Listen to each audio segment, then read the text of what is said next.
প্রথমেই বলে রাখি, এই মুভিটি দেখে হয়তো আপনাকে কাঁদতে হবে, হয়তো আপনার হৃদয়টা চুরমার হয়ে যাবে। মুভির নাম লাভ ইন দ্য ফ্রন্ট। মুভিটি দেখার সময় হয়তো আপনার মনে হবে শেষটা হয়তো এমন হবে, কিন্তু বিশ্বাস করুন, হয়তো আপনার কল্পনার সাথে এই মুভির শেষটা মিলবে না। তাই একটু সময় নিয়ে গল্পটি শোনার অনুরোধ রইল। আর আপনারা যারা এই চ্যানেলকে আর আমাকে আপনাদের পরিবারের অংশ মনে করেন, তাদের জন্য আমার পক্ষ থেকে এই গল্পের শেষে বিশেষ কিছু কথা রয়েছে। তো আর কথা না বাড়িয়ে চলুন মুভির মূল গল্পে যাওয়া যাক। একটি কর্মব্যস্ত দিন, সবাই তাদের দৈনন্দিন কাজে ব্যস্ত। এরই মধ্যে আমরা একজন দাদা আর তার নাতিকে দেখতে পাই। এরা দুজনই আমাদের মুভির মূল চরিত্র। নাতির নাম হচ্ছে জিয়াও, আর দাদাকে আমরা দাদা বলেই ডাকবো। এদের সম্পর্কটা অনেকটা দা কুমড়োর মতো, সারাদিন ঝগড়া করে। দাদা নাতিকে বলছিলেন, তোমাকে আর এতিমখানায় পাঠাবো না, তোমাকে আমি তোমার মায়ের কাছে দিয়ে আসবো। জিয়াও বলে, আমার কোনো মা নেই। দাদা বলেন, তাহলে কি তুমি আকাশ থেকে পড়েছো? তারা দুজন একটি জেলখানার সামনে এসেছে। দাদা তার কাঁধের ব্যাগ দুটো নামিয়ে জিয়াওকে বলে, তুমি এখানে অপেক্ষা করো, আমি ভেতর থেকে আসছি। জিয়াও দাদার ব্যাগে একটি লাথি মারে। দাদা জেলখানার ভেতরে প্রবেশ করেন। তিনি একটি চেয়ারে বসেছেন। মূলত এখানে দাদার ছেলে বন্দী আছে। ওপাশ থেকে একজন পুলিশ অফিসার তাকে নিয়ে আসে। দাদাকে দেখেই বোঝা যাচ্ছিল তিনি তার ছেলের উপর মোটেও খুশি না। দাদা প্রথমে তার ছেলেকে জিজ্ঞেস করেন, জুমেং কোথায়? তার ছেলে উত্তর দেয়, আমি জানি না। দাদা বলেন, আমি আর জিয়াওকে লালন পালন করতে পারবো না, সে বারবারই এতিমখানা থেকে পালিয়ে আসে। তার ছেলে বলে, কে বলেছে তোমাকে লালন পালন করতে? তখন দাদা বলেন, তাহলে কি তোর মতো বিক্রি করে দিতাম? ওকে এখন তার দায়িত্বে রেখে আসার সময় হয়ে এসেছে। আর তাছাড়া আমার হাতেও খুব বেশি সময় নেই। ডক্টর বলেছেন খুব কম সময় আছে, হতে পারে সেটা কয়েক মাস। দাদা এই কথাগুলো রাগান্বিত ভাবে বলছিলেন। ছেলে বলে, আমাদের বিয়ের কোনো সার্টিফিকেটও নেই, তবে শুধুমাত্র আমার কাছে একটি অ্যাড্রেস আছে, তবে সেই জায়গাটা কোথায় আমি জানি না। দাদা বলেন, ওই অ্যাড্রেসটাই যথেষ্ট। তিনি চলে যাবার আগে ছেলেকে বলেন, তোমার সাথে হয়তো আমার আর কখনো দেখা হবে না। এটা বলে রাগান্বিত ভাবে দাদা চলে যান। ছেলেও বুঝতে পারে এটাই হয়তো তার বাবার সাথে তার শেষ দেখা। দাদা বাইরে এসে জিয়াকে বলে, এখন চলো। কিন্তু জিয়াও চুপচাপ বসেছিল। তখন দাদা ব্যাগটি টান দিয়ে সেখান থেকে একাই হাঁটতে থাকে। জিয়াও তখন দৌড়ে যেয়ে তার দাদাকে মারার চেষ্টা করে। দাদা বলে, তোকে এত কষ্ট করে বড় করেছি কি মার খাওয়ার জন্য? জিয়াও বলে, আমি ওই এতিমখানায় আর যেতে চাই না। ওখানে যারা থাকে তাদের বাবা মা অথবা ঘর নেই, আমার তো ঘর আছে, তুমি আছো। দাদা বলেন, আর কতবার তোকে বলবো, এখন তোর একটা পার্মানেন্ট থাকা খাওয়ার ব্যবস্থা করাটা আমার জন্য ভীষণ প্রয়োজন। এটা বলে দাদা হাঁটা শুরু করে, কিন্তু বাচ্চা ছেলে জিয়াও ওভাবেই দাঁড়িয়ে থাকে। তখন দাদা যে তাকে অনুরোধ করে, এখন তো চল। দাদা তাকে টানতে টানতে সামনের দিকে নিয়ে যেতে থাকে। আর তখন এই মুভির নাম লেখা ওঠে, লাভ ইন দ্য ফ্রন্ট। পরের দৃশ্যে দেখা যায় দাদা বাস কাউন্টারে এসে একটি ঠিকানা দেখায় আর বলে, এখানে যাওয়ার 2টো টিকিট দিন। বাস চলতে শুরু করে সেই ঠিকানার শহরের দিকে। দাদা ঘুমোচ্ছিলেন আর জিয়াও তার পাশেই বসেছিল। সে খুবই বিরক্ত। দাদা অল্প চোখ খুলে জিজ্ঞেস করেন, তুমি ওভাবে কেন তাকিয়ে আছো? জিয়া বলে, আমি আমার মায়ের কাছে যেতে চাই না। দাদা বলেন, কেন? জিয়া বলে, আমি শুনেছি আমার মা আমাকে কখনোই চাননি। দাদা বলেন, তুমি ভুল শুনেছ, তোমার মা আসলে তোমার বাবার কারণে তোমাকে ছেড়ে গিয়েছে। বাস চলতে থাকে। জিয়াও তার দাদাকে বলে, দাদা তুমি আমাকে প্রমিস করো, মায়ের সাথে দেখা হওয়ার পর আমরা আবার একসাথেই ফিরে আসবো। দাদা এই প্রশ্নের কোনো উত্তর দেন না। এরই মধ্যে বাসটি তার প্রথম ব্রেক দেয়। দাদা বাস থেকে নেমে জিয়াকে বলে, তুমি এখানেই দাঁড়াবে, আমি ওয়াশরুম থেকে এক্ষুনি আসছি। দাদা চলে গেলে জিয়াও দূরে দুটি বাচ্চাকে খেলতে দেখতে পায়। সে যে ওই বাচ্চা দুটোর সাথে খেলায় যোগ দেয়। তারা তিনজনে খেলছিল। এরই মধ্যে বাচ্চা দুটোর মা তাদের সন্তানদের ডাক দেন। দাদাও তখন বাইরে বের হন। তার হাতে ছিল 2 কাপ নুডলস। তিনি একটি টেবিলের উপরে বাটি দুটো রেখে একটি বাটি জিয়াওকে খেতে বলে আর বাকিটি নিজেই খেতে শুরু করেন। কিন্তু বাচ্চা ছেলে জিয়াও চুপচাপই বসেছিল। সেই বাচ্চা দুটো চলে যাবার সময় জিয়াওকে গাড়ি থেকে বাই বলে যায়। দাদা বুঝতে পারেন জিয়ার মন খারাপ। তিনি সেখান থেকে উঠে যেয়ে জিয়ার জন্য একটি খেলনা কিনে নিয়ে আসেন আর খেলনাটিকে জিয়ার সামনে রেখে বলে, এখন খাও। কিন্তু জিয়াও চুপচাপই বসে থাকে। দাদা এবার কিছুটা রেগে যেয়ে বলেন, যদি তুমি এখন না খাও তাহলে খেলনাটি ফেরত দিয়ে আসবো। কিন্তু বাচ্চা ছেলে জিয়ার কোনো রিয়াকশন নেই। তখন দাদা চলে যান খেলনাটি ফেরত দিতে। আর এদিকে বাচ্চা ছেলে জিয়াও কিছু বাড়ি নিয়ে এসে দাদার নুডলস এর মধ্যে মিশিয়ে দেয়। আর দাদা যখন ফিরে আসে সে সাথে সাথেই দৌড় দেয়। দাদা নুডলস মুখে দিয়ে থুতু ফেলতে থাকেন আর জিয়ার পিছনে দৌড়াতে থাকেন। দৃশ্য পরিবর্তন হয়। বাসটি আবারও চলতে শুরু করেছে। আর কিছুটা পথ যাবার পরই বাসে সমস্যা দেখা দেয়। ব্রেক ঠিকঠাক কাজ করছে না। সবাইকে বলা হয় কিছুক্ষণ বাইরে অপেক্ষা করতে। দাদা বাস থেকে নামেন, কিন্তু জিয়াও বাসেই বসেছিল। দাদা একটি গাছের নিচে এসে সিগারেট জ্বালানোর চেষ্টা করেন, কিন্তু তিনি কিছু একটা মনে করে সেটি আবার পকেটেই রেখে দেন। তখন অন্য একটি ছেলে এসে দাদার কাছে লাইটার চায়। দাদা তাকে লাইটার আর সিগারেটের পুরো বক্সটা দিয়ে দেয় আর নিজের পকেট থেকে ওষুধের বক্সটি বের করে ওষুধ খেতে থাকেন। তখন জিয়াও বাস থেকে নেমে এসে দাদাকে বলে, আমার ক্ষুধা লেগেছে। দাদা হাতের ইশারায় জিয়াকে ডাক দেন। জিয়াও যে দাদার পাশে বসে। দাদা তার ব্যাগ থেকে একটি কেক বের করে দেয় আর বলে, তখন রাগ দেখে খাবার নষ্ট করেছিলে কেন? জিয়াও বলে, কারণ তুমি আমাকে প্রমিস করোনি যে তুমি আমাকে রেখে আসবে না। দাদা বলেন, তোকে আমি সেই 8 মাস বয়স থেকে লালন পালন করি, কিন্তু এখন আমার বয়স হয়ে গিয়েছে, আমি আর খুব বেশি দিন বাঁচবো না। এখন তোর একটা পার্মানেন্ট ব্যবস্থা আমাকে করতেই হবে। জিয়াও বলে, এসব আলোচনা তোমার মরার পরে করা যাবে। দাদা বলেন, মরার পরে তুই আমাকে কোথায় পাবি? দাদা তার ব্যাগ থেকে সেই খেলনাটি বের করে দেন। তিনি আসলে খেলনাটি ফেরত দেননি, আর তিনি খুব ধীর গলায় জিয়াওকে বলেন, আমরা খুব তাড়াতাড়ি চিরজীবনের জন্য আলাদা হয়ে যাব। বাচ্চা ছেলে জিয়াও খেলনাটি হাতে নিয়ে চুপচাপ বসেছিল। বাসটি তখনও ঠিক হয়নি। জিয়াও তার খেলনাটি নিয়ে বাসের মধ্যেই খেলছিল। বাসটি ঠিক হতে হতে রাত হয়ে যায়। সেটি আবার চলতে শুরু করে, কিন্তু কিছুটা দূর যাওয়ার পরে জানা যায় হাইওয়ে এখান থেকে অফ, কারণ সামনে অ্যাক্সিডেন্ট হয়েছে, তাই বিকল্প রাস্তা দিয়ে যেতে হবে। বাসটি তাই গ্রামের মধ্যে একটি রাস্তা বেছে নেয়। সেই রোডটি ছিল খুবই ভাঙাচোরা, কিন্তু কিছুটা পথ যাওয়ার পরই বাসটি থামে আর ড্রাইভার সবাইকে নামতে বলেন।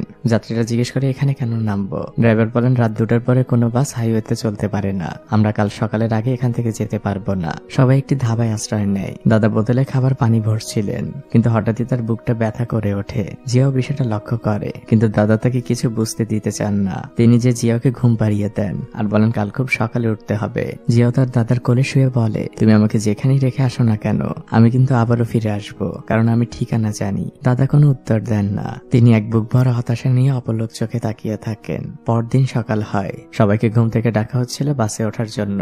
দাদাও ঘুম থেকে উঠে যান, কিন্তু তিনি তার পাশে জিয়াওকে দেখতে পান না। তার খেলনাটি সেখানে পড়েছিল। দাদা ধাবার ওয়াশরুম থেকে সকল জায়গায় জিয়াওকে খুঁজতে থাকে, কিন্তু তিনি কোথাও জিয়াওকে দেখতে পান না। বাস ড্রাইভার তাকে তাড়া দিলেও সে বলে আর একটু সময় দিন। দাদা চারপাশে খুঁজতে থাকে। তিনি বাসের মধ্যে ওঠেন, কিন্তু সেখানেও জিয়াও নেই। বাস ড্রাইভার বলে, আমরা আর বেশিক্ষণ অপেক্ষা করতে পারবো না, আমি পুলিশকে কল করে দিচ্ছি, আপনি এখানেই থাকুন। বাস চলে গেলে দাদা বসে অপেক্ষা করতে থাকেন। কিছু সময় পরে পুলিশের গাড়ি আসে। দাদা কান্নাকাটি করে পুলিশকে বলছিল তার নাতির কথা। পুলিশ দাদার কাছ থেকে ডিটেইল শোনে আর তাকে আশ্বস্ত করে, আমরা আমাদের সাধ্যমতো চেষ্টা করছি। দাদা মন খারাপ করেই সেখানে বসেছিলেন আর নাতির কথা চিন্তা করছিলেন। এরই মধ্যে আমরা দেখতে পাই জিয়া খুব খুশি মনেই এদিকে আসছে। দাদা তাকে দেখা মাত্রই তার দিকে দৌড়ে যান আর খুব রাগান্বিত ভাবে জিজ্ঞেস করেন, তুমি কোথায় গিয়েছিলে? জিয়া বলে, চারপাশটা একটু ঘুরে দেখতে গিয়েছিলাম। এটা শুনে দাদা আরো রেগে যান। তিনি জিয়াকে মারতে থাকেন। তখন দুই পুলিশ অফিসার এসে দাদাকে থামায়। দাদা তাদের কাছে ক্ষমা চান। অফিসার বলেন, এটা তো আমাদের দায়িত্ব, আপনি যে আপনার নাতিকে খুঁজে পেয়েছেন এতেই আমরা খুশি। এদিকে আমরা দেখতে পাই জিয়াও সেই খেলনাটি ভেঙে গিয়েছে। জিয়াও সেদিকে তাকিয়ে মন খারাপ করে দাঁড়িয়ে আছে। দৃশ্য পরিবর্তন হয়। দাদার নাতি পাশাপাশি দাঁড়িয়েছিল, কিন্তু জিয়ার মনটা এখনো খারাপ। দাদা তাকে শীতের একটি জামা দেওয়ার চেষ্টা করলেও সে দাদার উপরে রাগ দেখাতে থাকে। এর মধ্যে দাদা কয়েকটি গাড়ি থামানোর চেষ্টা করেন, কিন্তু কোনো গাড়ি দাদাদের সাহায্য করতে রাজি হয় না। তখন বাধ্য হয়ে দাদা জিয়াকে নিয়ে হাঁটতে শুরু করেন। হঠাৎই তারা একটি ট্রাক্টর আসার শব্দ শুনতে পায়। দাদার নাতি ট্রাক্টরে করেই তাদের গন্তব্যের দিকে রওনা হয়েছে। ট্রাক্টরটি একটি পথের মাথায় এসে তাদের নামিয়ে দেয় আর বলে, আপনাদের এখন এই পথ দিয়ে যেতে হবে। দাদা তাকে ধন্যবাদ জানান। ট্রাক্টরটি চলে গেলে দাদা সেই পথ দিয়ে হাঁটা শুরু করে, কিন্তু জিয়াও তখনও সেখানে দাঁড়িয়ে ছিল। দাদা তখন দূর থেকে বলে, আমি শুনেছি এখানে নাকি বন্য কুকুর রয়েছে। তখন জিয়াও তার দাদার পিছু পিছু দৌড় দেয়। দাদার নাতি অজানা পথ ধরে সামনের দিকে এগোচ্ছিল। দাদা সামনে হাঁটছিলেন আর জিয়াও একটু দূরত্ব মেনটেন করে দাদার পিছু পিছু হাঁটছিল। দাদা সামনে থেকে বলছিলেন, তুমি আমার সাথে কথা বলবে না তাই তো? ঠিক আছে, আর কিছুক্ষণ পর তো তুমি তোমার মাকে পেয়ে যাবে। তারপর তুমি পুরোটা জীবন তার সাথে থাকতে পারবে। আমার সাথে আর তোমার কখনো দেখাও হবে না, আর আমার সাথে তোমার কথা বলার প্রয়োজনও হবে না। দাদা বলতে থাকেন, তোমাকে যদি আমি বকাঝকা না করতাম তাহলে কি ক্লাসে তোমার রোল এক হতো? আমি তো তোমার ভালোর জন্যই করি। আর তোমার কি শুধু বকাঝকার কথা মনে আছে? তুমি যে অসুস্থ হলে আমি তোমাকে নিয়ে সারা রাত হসপিটালে বসে থাকতাম। ছোটবেলায় যখন বিছানায় হিসু করে দিতে আমিই তো পরিষ্কার করতাম। সেসব কিছু মনে নেই? জিয়াও বলে, আমার শুধু মনে আছে তুমি আমাকে মারো আর অনেক বকা দাও। দাদা হতাশ হয়ে পড়েন। এরপর দাদা অনেকটা শব্দ করেই কান্না শুরু করেন। তখন জিয়াও থেমে যায়। সে পেছনে ঘুরে তাকায়। তারপর সে দাদার কাছে আসে আর দাদাকে হাত দিয়ে ডাকতে থাকে। সে দাদাকে বলতে থাকে, তুমি বাচ্চাদের মতো কান্না করো না তো, আশপাশ দিয়ে মানুষ গেলে হাসবে। দুই দাদার নাতির সম্পর্কটা আবারও ঠিক হয়ে যায়। জিয়াও তার দাদাকে বলছিল, আমিও যে মাকে দেখতে চাইতাম না এমনটা না, আমার একটি ইচ্ছে আছে সে আসলে দেখতে কেমন। দাদা জিয়াওকে জিজ্ঞেস করে, তোমার কি তোমার মায়ের প্রতি কোনো অভিযোগ নেই? জিয়াও বলে, কেন থাকবে? দাদা বলে, এই যে তোমাকে ছোটবেলা থেকে বড় করেনি। জিয়াও বলে, তুমি তো আমাকে বড় করেছো। দাদার নাতি গল্প করতে করতে তাদের গন্তব্যের গ্রামে পৌঁছে যান। দাদা গ্রামের একজন লোককে জিজ্ঞেস করেন, জুমেং এর বাসাটা কোন দিকে। লোকটি হাতের ইশারায় দেখিয়ে দেয়। তারা দুজনে এবার একটি বাড়ির মূল দরজার সামনে এসে দাঁড়ায়। দাদা জিয়ার চুলগুলো ঠিক করে দিচ্ছিল, কারণ এই প্রথম তার মা তাকে দেখবে। বাচ্চা ছেলে জিয়াও অনেক নার্ভাস। তারা দুজনে দরজা ঠেলে ভেতরে ঢোকে। দাদা চারপাশে তাকাচ্ছিল। মোটরসাইকেলে কাজ করতে থাকা একজন লোক জিজ্ঞেস করে, আপনারা কার কাছে এসেছেন? দাদা বলেন, জুমেং এর কাছে এসেছি। তখন ওই বয়স্ক লোকটি জুমেং বলে ডাক দেয় আর বলেন, তোমার সাথে কারো যেন দেখা করতে এসেছে। দাদা আর জিয়াও অধীর আগ্রহে সেই দরজার দিকে তাকিয়ে থাকে, কিন্তু মুহূর্তের মধ্যেই তাদের আশাটা একদম নিরাশায় পরিণত হয়, কারণ একজন বয়স্ক ভদ্র মহিলা বের হয়েছেন। দাদা বলেন, আমরা ভুল ঠিকানায় এসেছি। তখন লোকটি বলে, এটাই তো জুমেং, 40 বছর ধরে আমরা এখানে সংসার করছি, আর এই গ্রামে জুমেং নামে অন্য কেউ নেই। দাদা বলেন, আমার হয়তো কোথাও ভুল হয়েছে, আমরা যে জুমেংকে খুঁজছিলাম তার বয়স 30-এর আশপাশে। তখন দাদা তার পকেটের ঠিকানাটি দেখায়। লোকটি বলে, ঠিকানা তো ঠিকই আছে, কিন্তু এই গ্রামে এখন শুধু বয়স্করাই থাকে, ইয়াংরা সবাই কাছের শহরে চলে গিয়েছে। লোকটি দাদাকে বলে, আপনারা অনেক দূর থেকে এসেছেন, নিশ্চয়ই খাওয়া হয়নি, আসুন দুপুরের খাবারটা একসাথে খেয়ে যাবেন।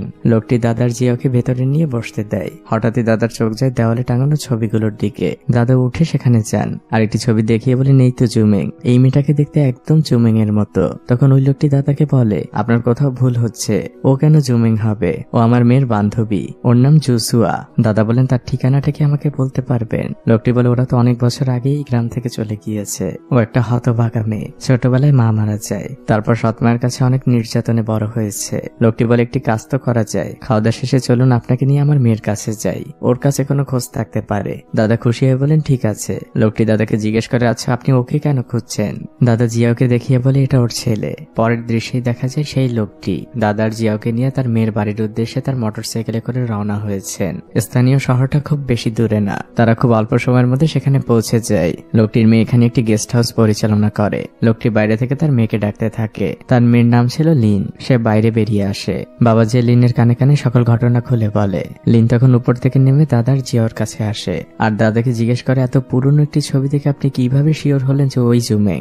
দাদা বলেন, নাম এক, পরিবার এক, আর আমি তো তাকে সরাসরি দেখেছি। তখন লিন তার পকেট থেকে একটি ছবি বের করে দাদার হাতে দেয়। দাদা ছবিটি দেখা মাত্রই চিৎকার করে বলে, এটাই তো জুমেং। জিয়াও তার মায়ের ছবিটি দেখে। লিন আর তার মা পাশাপাশি দাঁড়িয়ে আছে। এই প্রথম জিয়াও তার মাকে দেখলো। দাদা লিনকে বলে, আপনি কি একটু কষ্ট করে জুমেংকে কল দিবেন? লিন জানে তার সাথে তো আমার বহুদিন যোগাযোগ নেই, লাস্ট আমাদের দেখা হয়েছিল 5 বছর আগে, তখন সে একটি রেস্টুরেন্টে চাকরি করত। দাদা বলেন, সেই রেস্টুরেন্টের ঠিকানাটা আমাকে দিন। লিন বলে, সেটা তো ডংইয়াংয়ে।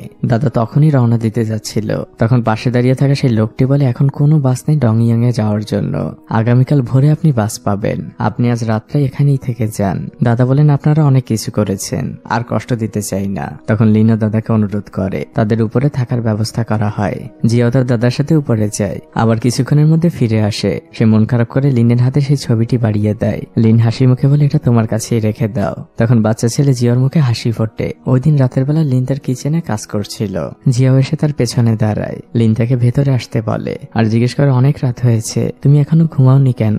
জিয়া জিজ্ঞেস করে, আন্টি একটি প্রশ্ন করি? লিন বলে, করো। জিয়া বলে, আচ্ছা আন্টি, আপনি কি বলতে পারবেন আমার মা কেন আমাকে ফেলে চলে গিয়েছে? লিন একটি দীর্ঘশ্বাস ফেলে আর বলে, আমি ঠিক বলতে পারবো না, তবে আমি বিশ্বাস করি তোমার মার কোনো সমস্যা ছিল দেখেই তোমাকে ফেলে চলে গিয়েছে, ও এমনিতে খুব ভালো মানুষ। জিয়াও আবারও জিজ্ঞেস করে, আন্টি মা কি কখন আমার কথা আপনাকে বলেছে? সে কি আমাকে পছন্দ করতো?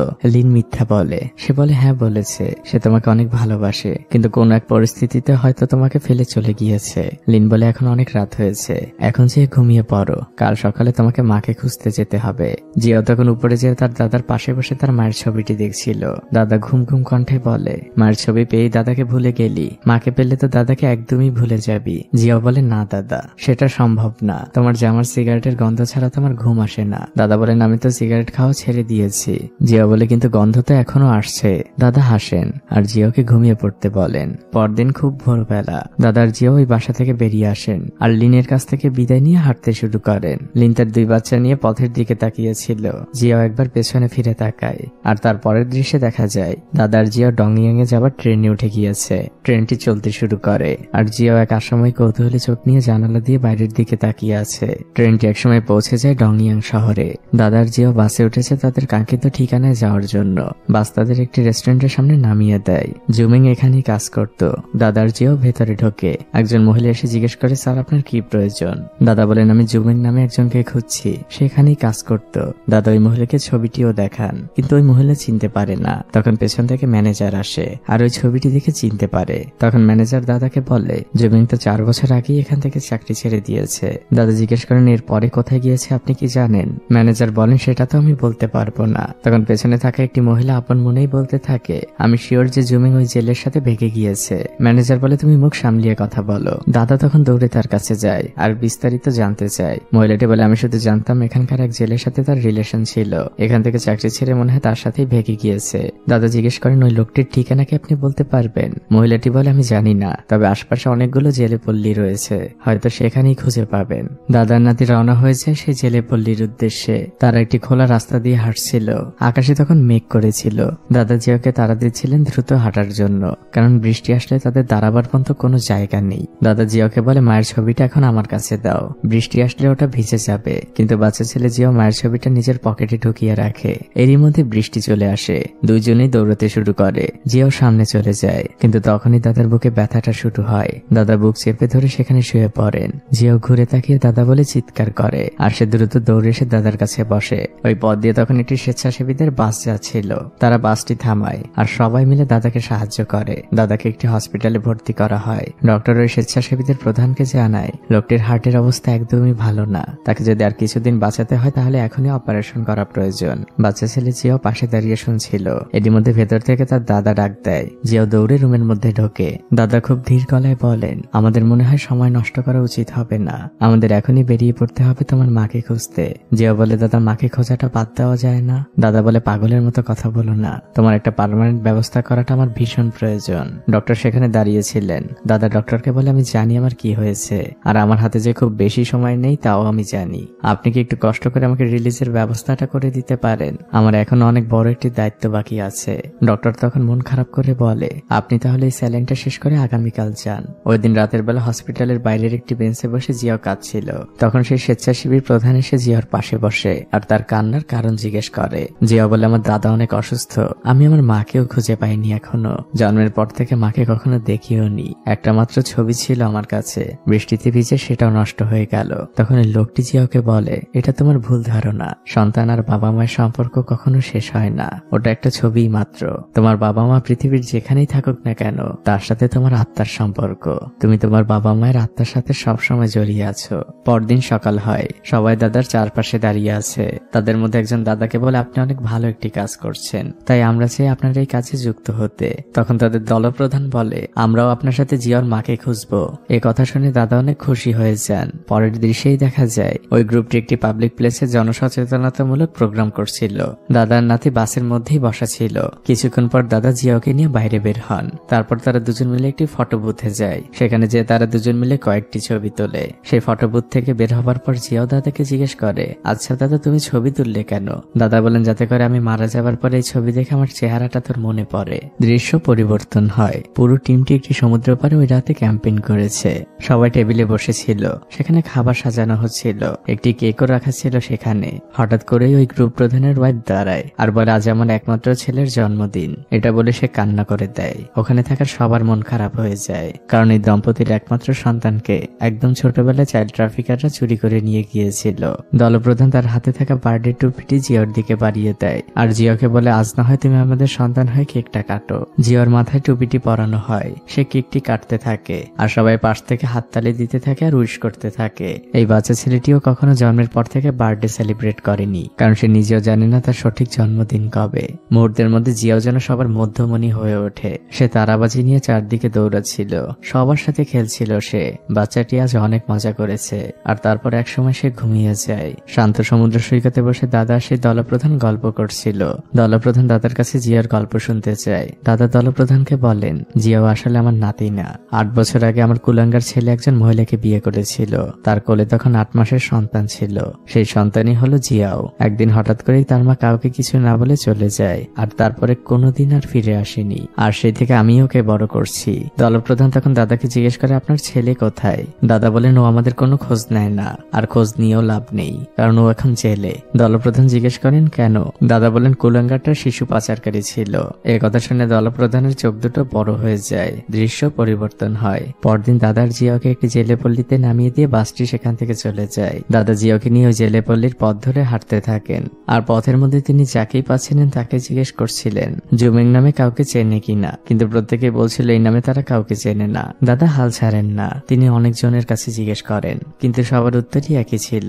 দাদার নাতি হাঁটতে হাঁটতে অনেক ক্লান্ত হয়ে গিয়েছে। তিনি একটি দোকান থেকে সামান্য কিছু খাবার জিয়ার জন্য কেনে। তারপর ক্লান্ত দুজনে একটি জায়গায় বসে। দাদা জিয়াকে একটি রুটি খেতে দেয় আর নিজে শুধু পানি খায়। তখন পেছনের বোর্ড থেকে একজন লোক দাদাকে ডাক দেয়। দাদা ফিরে তাকান। তখন বয়স্ক লোকটি বলে, আপনারা কি কাউকে খুঁজছেন? দাদা খুশি হয়ে যায় আর বলে, হ্যাঁ। লোকটি তার বোটে আসতে বলে। জিয়া আর দাদা বোটে ওঠে। লোকটি জিয়ার হাতে প্যাকেট রুটি দেখে বলে, এগুলো কি খাওয়াচ্ছেন ওকে? তারপর সে জিয়ার হাতে থাকা রুটিটি ফেলে দেয়। দাদা হা করে তাকিয়ে থাকেন। তারপর লোকটি জিয়া খুব সুস্বাদু কিছু খাবার নিয়ে আসে। এগুলো তার নিজের হাতে রান্না করা। সে জিয়াকে খেতে দেয়। ক্ষুধার্ত জিয়াও খাবার পাওয়ার সাথে সাথে খেতে শুরু করে। লোকটি দাদাকে খাওয়ার জন্য বলে, কিন্তু দাদা বলে সে এগুলো খেতে পারবে না। লোকটি জিজ্ঞেস করে, আপনারা কাকে খুঁজছেন? দাদা বলেন, ওর মাকে খুঁজছি, শুনেছি তার কোনো জেলের সাথে বিয়ে হয়েছে। তখন লোকটি দাদাকে বলে, এখানে হাজার হাজার বোট, হাজার হাজার জেলে, এভাবে খুঁজে পাওয়াটা এত সহজ হবে না। এ কথা শুনে দাদার মন খারাপ হয়ে যায়। তখন লোকটি দাদাকে আশ্বস্ত করে, আমরা এখান থেকে অন্য একটি জেলে পল্লীতে যাব,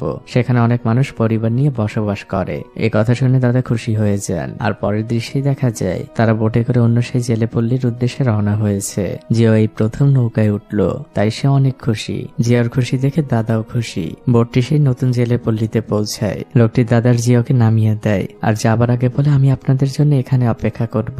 দাদা ঠিক আগের মতো করেই জিয়ার মাকে খুঁজতে থাকে। সে যাকেই পাচ্ছিল তাকেই জিজ্ঞেস করছিল জুমের নামে কাউকে চেনে কিনা, কিন্তু সবার উত্তর শুনে দাদা বারবারই হতাশ হচ্ছিলেন। কেউই আসলে এই নামে কাউকে চেনে না। আসলে এভাবে নাম বলে বলে খুঁজে পাওয়াটা বড্ড কঠিন বিষয়। দাদা হতাশ হয়ে আবার সেই বোটে ফিরে আসেন। বোটটি রওনা হয়েছে নতুন এক জেলে পল্লীর উদ্দেশ্যে। এবার জিয়াও বোটটি চালাচ্ছিল। সেই লোকটি জিয়াকে কিভাবে বোট চালাতে হয় তা শিখাচ্ছিল। বাচ্চাটি খুবই মজা পাচ্ছে। খুব অল্প সময়ের মধ্যে এই লোকটির সাথে দাদার নাতের খুব সখ্যতা হয়েছে। বোটটি পৌঁছে যায় নতুন এক জেলে পল্লীতে। দাদা ঠিক আগের মতো করেই খুঁজতে থাকেন জিয়ার মাকে। এবার তিনি হতাশ হয়ে পড়েন আর জিয়াকে অনেক বকাবকি করতে থাকেন যে, তোমার কাছে একটি ছবি ছিল, এভাবে নাম বলে বলে কি কাউকে খোঁজা যায়? ছবি দেখালে হয়তো একটা আশা থাকতো। জিয়া বলে, আমি কি ইচ্ছা করে হারিয়েছি? তুমি না অসুস্থ হয়ে পড়লে, তাই ছবিটি ভিজে নষ্ট হয়ে গিয়েছে। দুই দাদার নাতে ঠিক আগের মতো করেই ঝগড়া করতে থাকে, যেটা তারা সব সময় করে। হঠাৎ করেই দাদা একজন মহিলাকে দেখে জুমিং মনে করেন। সে মহিলাটিকে ফলো করতে থাকে আর পেছন থেকে কয়েকবার জুমিং বলে ডাকও দেয়, কিন্তু সেই মহিলাটির কানে হেডফোন ছিল। মহিলাটি এসে একটি রেস্টুরেন্টে ঢোকে, তারপর একটি রুমের মধ্যে। দাদাও সেই রুমের মধ্যে ঢুকে যায়, কিন্তু সেখানে কয়েকজন মিলে ড্রিঙ্কস করছিল আর ওই মেয়েটিও জুমিং না। দাদা সরি বলে সেখান থেকে বের হতে যান, কিন্তু ওখানে থাকা একজন মাতার লোক দাদার সাথে ঝগড়া শুরু করে দেন। তিনি দাদার সাথে খুব খারাপ ব্যবহার করতে থাকেন। বাচ্চা ছেলে জিয়াও লোকটির সাথে ঝগড়া শুরু করে দেয়। এর মধ্যে রেস্টুরেন্টের মালিক চলে আসে। সে ওই লোকটিকে বকা দেয় আর লোকটিকে বলে দেয় এখানে আর কখনোই আসবে না, এটা মাতলামের জায়গা না। লোকটি দাদাকে বাইরে নিয়ে আসেন আর তাকে জিজ্ঞেস করেন, আপনারা কেন এসেছেন? তখন দাদা তাকে সবকিছু খুলে বলে। তখন লোকটি বলে, এই নামটা খুবই পরিচিত লাগছে। এটা শুনে দাদা কিছুটা আশা পান। লোকটি বলে, মনে পড়েছে, 3 বছর আগে তারা আমার এখানে সি ফুড দিত। দাদা জিজ্ঞেস করেন, আপনি কি ঠিকানাটা বলতে পারবেন? লোকটি বলে, ওনারা জেলে, ওনারা শুধু মাছ নিয়ে আসতো আর টাকা নিয়ে যেত। দাদার মুখটা মলিন হয়ে যায়। সে লোকটিকে ধন্যবাদ বলে সেখান থেকে চলে যায়। এইভাবে দিন গড়িয়ে রাত হয়ে যায়। দাদার ওই রাতটা সেই বোটেই আশ্রয় নিয়েছিল। দাদার বয়স্ক লোকটি বসে ড্রিঙ্কস করছিল আর বাচ্চা ছেলে জিয়াও কিছুটা দূরে বসে নিজের মতো করেই খেলছিল।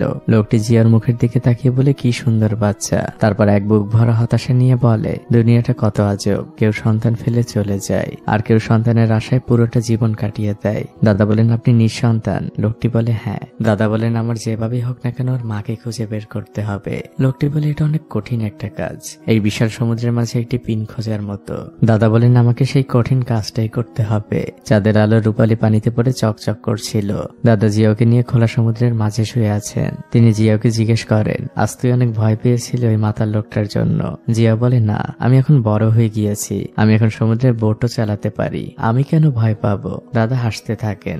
জিয়া উঠে বসে বলে, আচ্ছা দাদা, মাকে খুঁজে পাওয়ার পর আমি মাকে বলবো তোমাকেও আমাদের সাথে রেখে দিতে। দাদার মুখটা মলিন হয়ে যায়। তিনি বলেন, এখন তুমি ঘুমাও, তোমার মাকে খুঁজে পাওয়ার পরে এই বিষয়ে কথা বলা যাবে। জিয়াকে তিনি ঘুম পাড়িয়ে দেন। আপন দাদা না হওয়া সত্ত্বেও এই লোকটা জিয়ার জন্য অনেক কিছু করে। চারপাশে সমুদ্রের এক শীতল হাওয়া বইছিল। পরদিন সকাল হয়। দাদার জিয়া বোট থেকে নামে আর সেই বয়স্ক লোকটির কাছ থেকে তারা দুজন বিদায় নেয়। তারা দুজন স্থানীয় বাস কাউন্টারে আসে আর পাশের কোস্টাল সিটি যাবার জন্য 2টো টিকিট নেয়। তারা দুজন পৌঁছে যায় নতুন এই শহরে। দাদা সরাসরি একটি দোকানে চলে যায় আর সেখান থেকে একটি প্ল্যাকার্ড বানিয়ে বের হয়। প্ল্যাকার্ডে জুমিং এর নাম লেখা ছিল আর নিচে দাদার ফোন নাম্বার। পুরো শহর তারা ওই প্ল্যাকার্ডটি নিয়ে হেঁটে বেড়ায়। অনেকক্ষণ হাঁটাহাঁটির পরে তারা দুজন একটি জায়গায় বসে বিশ্রাম নিচ্ছিল। তখন হঠাৎই দাদার ফোনটা বেজে ওঠে। তিনি খুব আশা নিয়ে ফোনটি রিসিভ করেন। ওপাশ থেকে বলা হয়, জুমিংকে আমরা কিডন্যাপ করেছি, যদি তাকে ফিরে পেতে চান তাহলে আমাদের 20,000 ইয়ান দিতে হবে আর টাকাটা আপনি এই ফোন নাম্বারে পাঠিয়ে দিবেন। দাদা বলেন, আমার ফোনের ডিসপ্লে ঠিক নেই, আমি কিভাবে আপনার সাথে যোগাযোগ করব? তখন লোকটি বলে, আমরাই আপনাকে কল দিব। দাদা জিয়াকে নিয়ে সেখানে উঠে যান। তিনি একটি এটিএম বুথে এসেছেন আর সেখান থেকে তার জমানো সকল টাকা তিনি উঠিয়ে নেন। এভাবে দিন গড়িয়ে রাত হয়ে যায়। দাদা ফোনের অপেক্ষা করছিলেন আর জিয়াও কিছুটা দূরে অন্য বাচ্চাদের সাথে খেলছিল। তখন এসে কিডন্যাপারদের কল আসে আর তারা বলতে থাকে, তোমার এই বৃদ্ধ ওয়াইফকে আমরা আর কতক্ষণ রাখবো, এখনই টাকা পাঠাও, না হলে ওকে মেরে ফেলবো। দাদা বুঝে যান এরা আসলে প্রতারক চক্র। তারা দাদাকে বোকা বানানোর চেষ্টা করছিল। দাদা ফোনটি রেখে দিয়ে জিয়াওকে নিয়ে সেখান থেকে চলে যান। পরদিন তারা দুজন রাস্তার পাশ দিয়ে হাঁটছিল। তখন সেই পথ দিয়ে একটি কাপল বাইকে করে যাচ্ছিল। তারা দাদার জিয়াওকে সেই বাইকে উঠিয়ে নেয়। তারপর প্রশস্ত রাস্তা দিয়ে তারা সামনের দিকে যেতে থাকে আর একটি জেলে পল্লীর পাশে এসে তাদের নামিয়ে দেয়। জিয়াও হাত নেড়ে ওই কাপলকে বিদায় জানায়। একজন মায়ের খোঁজে ক্লান্ত দুজন মানুষ একটি সমুদ্র সৈকতের পাশে এসে বসেছে। দাদা দূর সমুদ্রের দিকে তাকিয়ে আছেন। তার কাঁধে এখনো অনেক বড় একটি দায়িত্বের বোঝা।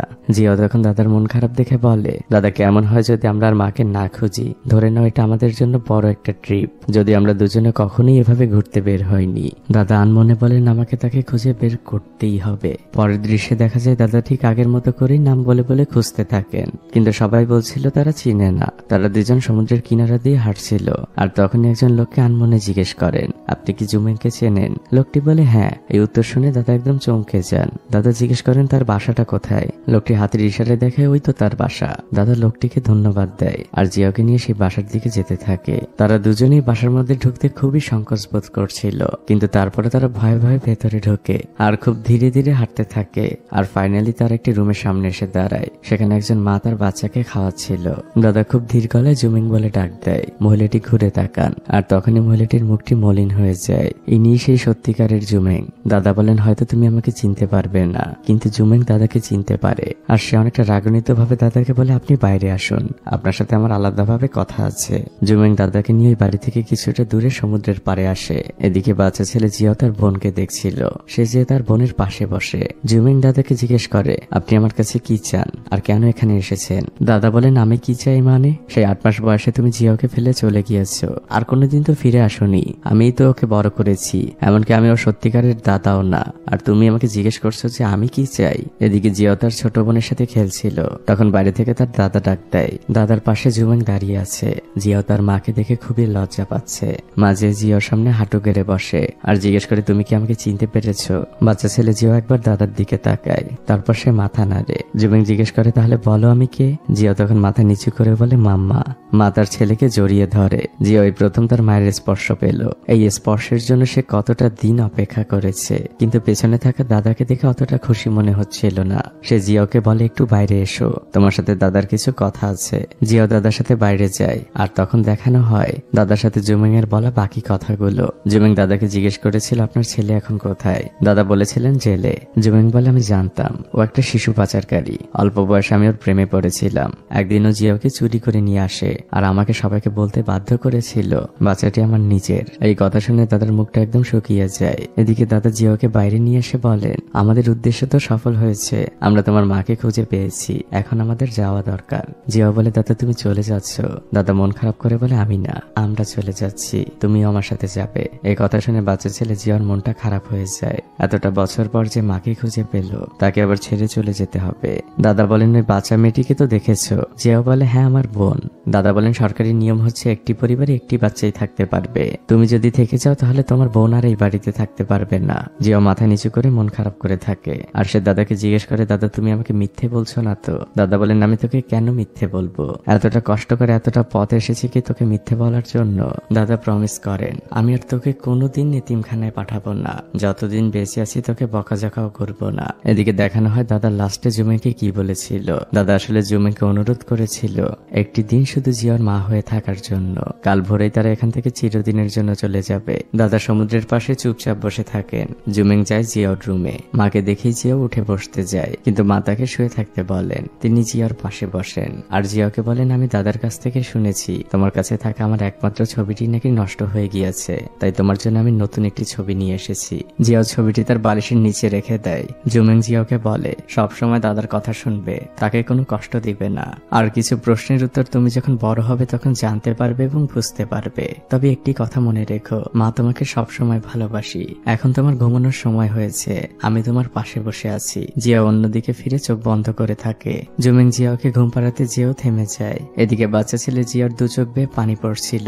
মাকে এতটা কাছে পেয়েও তার পাওয়া হলো না, কারণ এই বাচ্চা ছেলেটা তো জানে না যে আসল সত্যটা কি। পরদিন অন্ধকার ভোরবেলা মাছের ট্রলারগুলো সমুদ্র থেকে ফিরতে শুরু করেছে। দাদা জিয়াকে নিয়ে ওই বাসা থেকে বের হন। বাইরের আলোটা তখনও ঠিকঠাক ফোটেনি। জিয়া নিশ্চুপভাবে কিছুক্ষণ দাঁড়িয়েছিল। দাদা এসে তার হাত ধরে টানতে থাকেন, কিন্তু বাচ্চা ছেলেটি বারবারই থেমে যাচ্ছিল। সে পিছে ফিরে ফিরে ওই বাড়িটা দেখছিল। কার মন চায় বলুন মাকে ছেড়ে যেতে। ঘরের মধ্যে অন্ধকারে আমরা জুমেকে দেখতে পাই। সে জিয়ার দিকে তাকিয়েছিল। এই ছোট বাচ্চাটি শেষমেশ তার মাকে খুঁজে পায়নি, আর সেটা কখনো খুঁজে পাওয়া সম্ভব না, কারণ জিয়াও একটি চুরি হয়ে যাওয়া বাচ্চা। যে সত্যটা সে জানে না। জিয়াও তার দাদার হাত ধরে হাঁটতে থাকে এক গন্তব্যহীন উদ্দেশ্যে। আমরা জানি না শেষমেশ জিয়ার কোনো নিরাপদ আশ্রয় হয়েছিল কিনা। আর মুভিটি এই গন্তব্যহীন যাত্রার মধ্যে দিয়ে শেষ হয়ে যায়। একবার ভাবুন তো, পৃথিবী জুড়ে প্রত্যেকদিন কত বাচ্চা চুরি হচ্ছে, কত বাচ্চা পাচার হচ্ছে। এই পৃথিবীতে সেসব বাচ্চা এবং তাদের বাবা মায়েরা বেঁচে আছে। হয়তো তারা পৃথিবীর দুই প্রান্তে, আর আমৃত্যু তাদের মধ্যে দেখাও হয় না। এই অনুভূতিটা বর্ণনা করা যায় না। শুধুমাত্র যাদের সাথে হয়েছে তারাই বুঝতে পারবে। যারা